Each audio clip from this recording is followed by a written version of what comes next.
Saya memiliki 3 hotel kecil, hanya bintang 3, di kota kecil seperti Cepu, di Puncak, dan kota Subang. Beberapa waktu yang lalu, di mana dalam kesempatan rapat tahunan, saya berkumpul dengan para GM hotel tersebut. Sebuah kebiasaan saya ketika diskusi bebas adalah bertanya, beri saya $1 million question. $1 million question adalah pertanyaan yang bernilai jutaan dolar. Kalau bisa kita jawab, di setiap bisnis pasti ada yang namanya kendala, atau constraint, atau pain point, bukan? Nah, apa itu pain point? Saya bahas sekilas. Pain point adalah masalah yang kalau kita selesaikan akan mendapatkan nilai juta dolar. Dan untuk menyelesaikan pain point tersebut adalah dengan menemukan jawaban. Jadi bulat kan? Kita bahas pain point di sesi lain. Sekarang tentang $1 million question di dunia hospitality yang akan saya lontarkan kepada para GM tersebut. Ketiganya rupanya punya masalah tersebut sudah di bawah sadar karena mereka bertiga dengan cepat menjawab pertanyaan saya tersebut. Mengalir spontan. Artinya memang sudah ada di bawah sadar mereka lama akan pertanyaan tersebut. Salah satu GM berkata, rasanya yang paling penting adalah bagaimana menjual kamar yang kosong di hari sepi. Kan kita semua tahu kalau hari Jumat, Sabtu, Minggu atau hari libur nasional, hotel tanpa promosi 60-80% bisa terjual penuh. Tapi kalau hari Senin sampai Kamis, sering hanya 20% saja kamar laku dan 80% kosong. Jadi apalagi lokasi kita agak dalam atau agak jauh dari keramaian, udah susah jualan yang 80% kamar tadi. Oke, saya mengangguk dan berkata, ada lagi yang lain? Kemudian satu orang GM melanjutkan perkataannya. Saya ingin ada alat atau aplikasi yang bisa menunjukkan dalam radius 2 km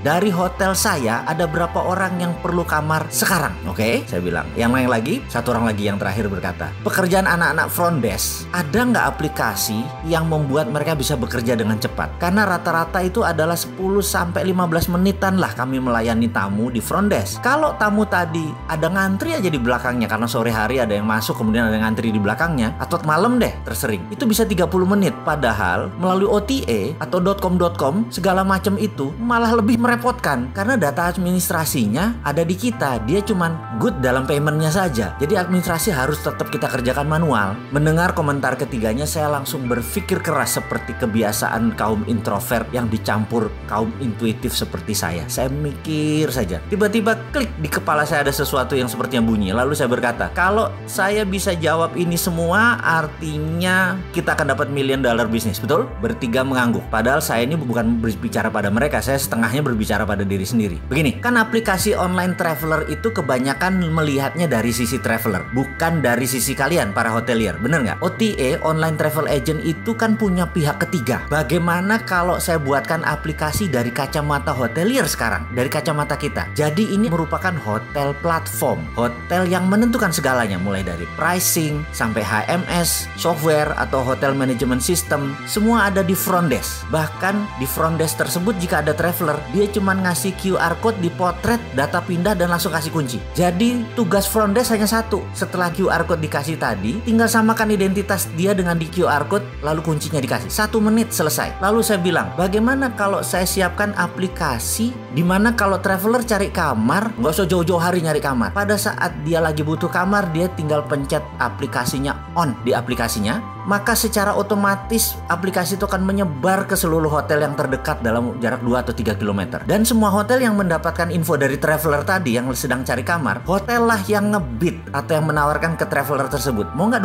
200.000 saya jemput? Mau nggak 200.000 nggak pakai breakfast? Karena kebanyakan kan mereka butuh kamarnya cuma semalam. Karena kita mencari orang-orang yang memang perlu kamar saat ini. Logikanya adalah sama persis ketika kita cari makan melalui GoFood. Anda pencet menu, lalu tersebarlah informasi tadi kepada supir ojek. Lalu para supir ojek itu duluan ngebid ngambil order tersebut. Ini juga sama. Hotel duluan ngebid ke kita. Dengan demikian traveler akan mendapatkan harga terbaik, terdekat, termurah, tercepat. Kamar kosong malam langsung terisi. Traveler dapat harga murah karena masuknya bisa sore dan malam hari, nggak usah 24 jam. Dimana dulu late traveler itu ditembak sama hotel. Jadi sekarang late traveler dapat murah. Kita pun bisa mendapatkan kamar cepat karena saat ini anak-anak muda itu kaum milenial tuh price savvy namanya. Kamarnya maunya 200 ribuan, nginepnya nggak mau mahal tapi HP-nya 15 juta plus bawa kamera lagi. Dengan demikian nginep jadi murah, jadi cepat, dan merubah kebiasaan orang bertransaksi melalui OTA. Karena sekarang ini bukan OTA tapi hotel platform. Anda yang nentuin. Bagaimana? Demikian saya mengoceh panjang dan kemudian saya berkata, coba panggil Mas Daf. Mas Daf adalah tim IT saya yang sudah ikut saya lama banget. Banyak aplikasi yang dia buat. Saya bilang kepada Mas Daf, Mas, kita buat aplikasi namanya Get Hotel. Logonya warna biru muda seperti warna klub bola Manchester City. dan ada kuningnya sedikit. Dan kami berenam setiap hari, setiap kesempatan sudah 6 bulan berjalan. Akhirnya kita ketemu sebuah aplikasi baru yang namanya Get Hotel. Kayaknya sudah siap meluncur. Ngomong-ngomong, ada yang minat gabung nggak?